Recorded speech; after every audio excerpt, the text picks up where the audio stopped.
ராகுல்லாம் duck out ஆகுறதுலாம் உலக அதிசயம்னு சொல்லலாம். இந்த கேம் 100% இல்லை 200%, 500%, 1000% அடிப்பார்.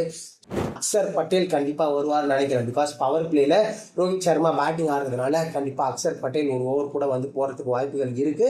பேட்டிங்கை பொறுத்த வரையில ரெண்டு டீம்லையுமே ஒரு கட்டபார பேட்டிங் இருக்கு. மும்பையில எல்லாம் பெரிய பெரிய பேரா இருக்கு. வேறஸ் டெல்லியில அந்த மாதிரி பேர் கிடையாதே தவிர எல்லாருமே நல்ல ஃபார்ம் அண்ட் குவாலிட்டியான பிளேயர். IPL 2026 ஓட 8th game between Delhi capitals versus Mumbai இந்தியன்ஸ்க்கான ஒரு pre match analysis and preview ஷோவாக தான் இது இருக்க போகுது. ஸோ இந்த வீடியோவில் பிளேயிங் 11 எப்படி இருக்கும், வென்யூ கண்டிஷன்ஸ் என்ன மாதிரி இருக்கும், யார் வின் பண்ணுவா அப்படின்ற எல்லா டீட்டெயிலும் கிளியராக பார்க்கலாம். அண்ட் இந்த மாதிரி உங்களுக்கு இன்னும் நிறைய வீடியோஸ் வேணும்னு நினச்சிங்கன்னா மறக்காமல் நம்மளோட சேனலை சப்ஸ்கிரைப் பண்ணி வச்சுக்கோங்க. ஃபர்ஸ்ட் டெல்லி கேபிட்டல் பொறுத்தவரையில ஃபர்ஸ்ட் கேமை வின் பண்ணிட்டாங்க. வேற மும்பையுமே பார்த்தீங்கன்னா ஃபர்ஸ்ட் கேம் வின் பண்ணிட்டாங்க. பாயிண்ட்ஸ் டேபிள்னு பார்க்கும்போது ஒரு கேம் தான் நடந்திருக்கு. டெல்லி கேபிட்டல்ஸ் 3வது இடத்துலையும் மும்பை இந்தியன்ஸ் 4வது இடத்துலையும் இருக்காங்க. டெல்லி எல்எஸ்ஜி கூட 145 ஒரு நல்ல சேஸ்னு சொல்லலாம். என்னதான் இனிஷியலாக டக்குன்னு விக்கெட் விழுந்தாலும் கிறிஸ்டியன் ஸ்டப்ஸ் அண்ட் சமீர் ரிஜ்வி வந்து கரெக்டாக கேமை ஃபினிஷ் பண்ணி கொடுத்தாங்க. ஸோ பெரிய காஸ் ஆஃப் கன்சர்ன்னு சொல்ல முடியாது. இனிஷியலாக ஒரு ஃபர்ஸ்ட் மேட்ச் கொஞ்சம் ரஸ்கினஸ் எல்லாருக்கும் இருக்கும், அதனால டக்குன்னு கூட விக்கெட் விழுந்துருச்சு. பட் பவுலிங் ரொம்ப ரொம்ப ரொம்ப சூப்பராக பவுல் பண்ணாங்க. வேற அப்படியே மும்பை இந்தியன்ஸ்ன்னு பார்க்கும்போது கேகேஆரை பீட் பண்ணிட்டு வராங்க. 220 சேஸ் பண்ணாங்க ரோஹித் சர்மா அண்ட் ராயன் ரிகில்டன். ஒரு கிளினிக்கலான ஒரு பெர்ஃபார்மன்ஸ். அவங்களுமே பார்த்தீங்கன்னா வந்து ஒரு நல்ல வின்க்கு அப்புறம் வராங்க. ரெண்டு பேருமே ஒரு நல்ல ஃபார்மில் இருக்காங்க. அண்ட் ரெண்டு பேருமே ஒரு நல்ல ஸ்குவாட், நல்ல டீம் வச்சுருக்காங்க. ஒரு பேலன்ஸ்டான டீம்னு சொல்லும்.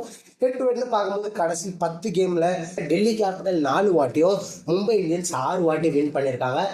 வென்யூ பார்க்கும்போது அருண் ஜேட்லி ஸ்டேடியம் டெல்லி. ஸோ டிசியோட ஒரு ஹோம் கேமாக இருக்க போது. பிச் பொறுத்த வரையில் 100% இல்லை 200% ஒரு பேட்டிங் ட்ராக். ஸ்மாலர் கிரவுண்ட், ரொம்ப ரொம்ப ரொம்ப சின்ன கிரவுண்டு. லைட்டாக பட்டாலே 6-4ன்னு போயிடும். அந்த மாதிரி ஒரு கிரவுண்டு தான். ஒரு ஆஃப்டர்நூன் கேம். கண்டிப்பாக எந்த டீம் டாஸ் வின் பண்ணுறாங்களோ பேட் பண்ணி ஒரு 200+, கண்டிப்பாக 200+ வந்துடும். ஒரு 220, 230 அடித்தா வின்னிங் ப்ராபபிலிட்டி கொஞ்சம் அதிகமாகவே இருக்குன்னு சொல்லலாம். IPL 2025ல இந்த வென்யூவில் பேட் ஃபர்ஸ்ட் பண்ணவங்க 3 வாட்டியும், பேட்டிங் செகண்ட் பண்ணவங்க 3 வாட்டியும் வின் பண்ணியிருக்காங்க. ஒரு கேம் பார்த்தீங்கன்னா வந்து டை ஆகியிருக்கு. ஆவரேஜ் ஸ்கோர்னு பார்க்கும்போது இன் 2025 ஃபர்ஸ்ட் இன்னிங்ஸில் 203 ஆகும், செகண்ட் இன்னிங்ஸில் 191 ஆகும் இருக்குது. அண்ட் ஹையஸ்ட் ஸ்கோர் அப்படின்னு பார்க்கும்போது லாஸ்ட் சீசனோட ஃபர்ஸ்ட் இன்னிங்ஸ் ஹையஸ்ட் ஸ்கோர் எவ்வளோன்னு பார்த்தீங்கன்னா 278 for 3. SRH வச்சு ஒரு அடிச்சாங்கல்ல டெல்லியை, அந்த கேம் தான். செகண்ட் இன்னிங்ஸோட ஹையஸ்ட் ஸ்கோர் எவ்வளோன்னு பார்த்தீங்கன்னா 205 for no loss. இதே GT பார்த்தீங்கன்னா அகெயின்ஸ்ட் DC சேஸ் பண்ணி முடிச்சாங்க 19 ஓவரில். ஒரு 200 ரன் பார்ட்னர்ஷிப் டேஸ், மறந்துடாதீங்க அந்த கேமை. இப்போ எக்கனாமி ரேட்னு பார்க்கும்போது பேசர்ஸ்க்கு 10.08 ஆகும், ஸ்பின்னர்ஸ்க்கு 9.92 ஆகும் இருக்குது. ஸோ இதுலேருந்து தெரியுது ட்ரெண்டு. 100% batting track. பால் 1லேருந்து 2 டீமாக அடிக்கலாம், அந்த அளவுக்கு ஒரு வெடி தான் இருக்கும். பிகாஸ் ஒரு மிஸ் டைம் ஆனால் கூட ஈஸியாக 6 போயிடும். அவ்வளோ சின்ன பவுண்டரிஸ், பொட்டி கிரவுண்டாக இருக்கும். பேஸ் வர்சஸ் ஸ்பின்னு பார்க்கும்போது கடைசி 10 மேட்ச்சில் இந்த வென்யூஸில் பேசர்ஸ் 69 விக்கெட்டோ, ஸ்பின்னர்ஸ் 45 விக்கெட்டோ எடுத்திருக்காங்க. அண்ட் ஹையஸ்ட் டோட்டல் இந்த வென்யூவில் 278 for 3 அடித்தது SRH last season. Lowest total எவ்வளோன்னு பார்த்தீங்கன்னா 44 for 2. ஹையஸ்ட் சேஸ் எவ்வளோன்னு பார்த்தீங்கன்னா 219 for 6. அண்ட் லோயஸ்ட்டாக டிஃபெண்ட் பண்ணது எவ்வளோன்னு பார்த்தீங்கன்னா 118 for 4. ஸோ இப்போ ரெண்டு டீமோட பிளேயிங் 12 பார்த்தலாம். ஃபர்ஸ்ட் மும்பை இந்தியன்ஸ் பொறுத்த வரையில் ரோஹித் சர்மா அண்ட் ராயன் ரிகில்டன் ஓப்பன் பண்ண போகிறாங்க. எல்லாருமே குவான்டின் தான் ஓப்பன் பண்ணுவார் நினச்சோம், பட் அது கிடையாது. ராயன் ரிகில்டன் ஒரு நல்ல ஃபார்மில் இருக்கார், அவர் தான் வருவார். Followed by that Tilak Varma, SKY. Left hander out ஆனால் Tilak Varma, right hander out ஆனால் ஸ்கை அப்படின்ற மாதிரி அது மாற்றி மாற்றி நடந்துக்கும். Followed by that captain Hardik Pandya and number 6ல் வில் ஜாக்ஸா, ஷோஃபே ரொத்தஃபோர்டான்னு தெரியல. லாஸ்ட் கேம் வில் ஜாக்ஸ் அவைலபிளாக இல்லை, அதனால ரத்தஃபோர்ட் விளையாடினாரு. ஸோ ஒரு ஸ்பின்னிங் ஆப்ஷன் வேணும் அப்படின்னு அவங்க நினச்சாங்கன்னா வில் ஜாக்ஸ்க்கு போகலாம், இல்லைனா ரத்தஃபோர்டோட ஸ்டார்ட் பண்ணலாம். தென் நமன்தீர் அண்ட் தென் நம்பர் 8ல் அல்லா கசன்ஃபரா இல்லை மிச்சல் சாண்ட்லரான்னு தெரியல. அகெயின் லாஸ்ட் கேம் பார்த்தீங்கன்னா வந்து மிச்சல் சாண்ட்லர் அவைலபிள் கிடையாது, அதனால அல்லா கசன்ஃபரை வச்சு ஸ்டார்ட் பண்ணாங்க. பட் அல்லா கசன்ஃபருக்கு நினச்ச மாதிரி ஃபர்ஸ்ட் கேம் போட ஒரு செம்ம ஸ்பின்னர் கைஸ். ஆப்கானிஸ்தானுக்குலாம் பவுல் பண்ணும்போது யாராலையும் பிக்கே பண்ண முடியாது அவரை. பட் அன்ஃபார்ச்சுனேட்லி போன கேம் கொஞ்சம் அடி வாங்கிட்டாரு. ஸோ அதுக்காக அந்த சேஞ்சஸை கொண்டு வருவாங்கன்றதை பார்க்கலாம். Followed by that Shardul Thakur, lord Thakur, Deepak Chahar ஆட மாட்டார்.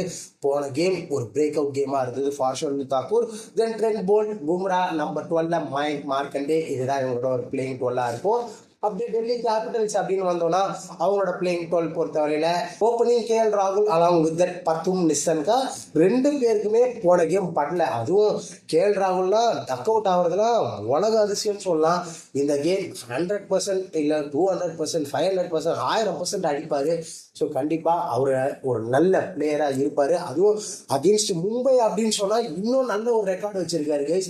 அண்ட் அது மட்டும் இல்லாமல் லாஸ்ட் கேம் ஒரு டக் அவுட்லேருந்து வராரு. ஸோ KL ராகுல் ஒரு பிளேயர் டு வாட்ச் அவுட் ஃபாராக இருப்பார். அண்ட் பத்தும் நிஷன்கா பத்தும் நிஷன்கா ஒரு கிளாஸ் பிளேயர். T20 வேர்ல்ட் கப்லாம் சாம ஃபார்மில் இருந்தார். அன்ஃபார்ச்சுனேட்டாக போன கேம் கொஞ்சம் பால் அலைஞ்சதுனால அவர் ஈஸியாக அவுட் ஆகிட்டாரு. தென் நிதிஷ் ராணா, சமீர் ரிஸ்வி.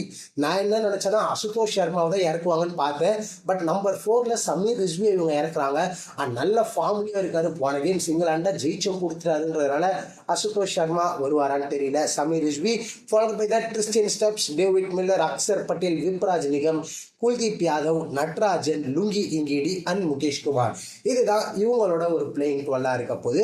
ஸோ கண்டிஷன்ஸ் எல்லாமே பார்த்தாச்சு. இதை வச்சு வின்னிங் ஃபேக்டர் அப்படின்னு பார்க்கும்போது எவன் வேற லெவலில் பேட்டிங் ஆடுறானோ அவன் ஜெயிக்க போகிறான். அதுதான் சிம்பிளான ஒன்லைனர்னா பேட்டிங் யார் நல்லா ஆடுறாங்களோ அவங்க ஜெயிக்க போகிறாங்க. பேட்டிங்கை பொறுத்த வரையில் ரெண்டு டீம்லேயுமே ஒரு கட்டபார பேட்டிங் இருக்குது. மும்பையில் எல்லாம் பெரிய பெரிய பேராக இருக்குது. வேறஸ் டெல்லியில் அந்த மாதிரி பேர் கிடையாதே தவிர எல்லாருமே நல்ல ஃபார்ம் அண்ட் குவாலிட்டியான பிளேயர். இவங்க கிட்ட பாருங்கள், நம்பர் 8 வரைக்கும் பேட்டிங் இருக்குது. விப்ராஜ் நிகம் நம்பர் 8ல் வந்து விளையாடுறாரு. இந்தியன் டீமோட vice captain Axar Patel number 7, David Miller, Christian steps, Sameer Rizvi, Nitish Rana, அந்த மாதிரி ஒரு வெல் ஆயில்டு யூனிட்டாக இருக்காங்க. அப்படியே மும்பையும் பார்த்தா அதே தான். பட் இவங்க ரெண்டு பேர்கிட்ட இருந்து பிரிக்கிற ஒரு ஃபேக்டராக என்ன இருக்குன்னு பார்த்தீங்கன்னா பவுலிங் பொறுத்தவரையில் பவர் பிளேல ட்ரெண்ட் போல்ட் பழைய ட்ரெண்ட் போல்ட் கிடையாது. அதை போன கேமே பார்த்தோம். வான்கடையிலேயே அவரால் பெருசாக ஸ்விங் பண்ண முடியல. ஸோ இங்கே எப்படி ஸ்விங் பண்ண போறாருன்னு தெரியல. ஆன் தி அதர் ஹேண்ட் டிசின்னு வரும்போது இங்கிடி செம்ம ஃபார்மில் இருக்காரு. முகேஷ் குமார் சொல்லவே தேவை, நல்லா பவுல் பண்ணிட்டு இருக்காரு. அண்ட் நட்ராஜன் வேணா ஒரு ஓவர் போடலாம். அண்ட் அக்சர் பட்டேல் கண்டிப்பா வருவார்னு நினைக்கிறேன். பிகாஸ் பவர் பிளேல ரோஹித் சர்மா பேட்டிங் ஆடுறதுனால கண்டிப்பா அக்சர் பட்டேல் ஒரு ஓவர் கூட வந்து போறதுக்கு வாய்ப்புகள் இருக்கு. ஸோ பவுலிங்னு பார்க்கும்போது மும்பை இந்தியன்ஸ்ல ஒரே பவுலர் பும்ரா மட்டும்தான்.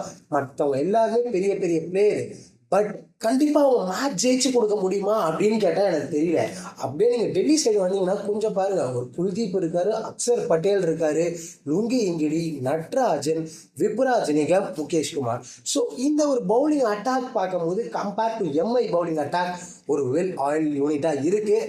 ஸோ எனக்கு தெரியல, கண்டிப்பாக இவங்க தான் வின் பண்ணுவாங்கன்னு நம்ம அவ்வளோ கான்ஃபிடென்ட்டாக என்னால் சொல்லவே முடியல. பட் நான் டிசிக்கு ஒரு சின்ன அப்பர் ஹேண்ட் கொடுக்குறேன். பட் நெவர்தலெஸ் இது ஒரு இன்ட்ரெஸ்டிங்கான கேமாக இருக்கும். வெயிட் பண்ணி பார்க்கலாம் என்ன நடக்க போகுதுன்ட்டு. ஸோ இந்த மாதிரி இன்னும் நிறைய வீடியோஸ் வேணும்னு நினச்சிங்கன்னா நம்மளோட சேனலில் மறக்காமல் சப்ஸ்கிரைப் பண்ணி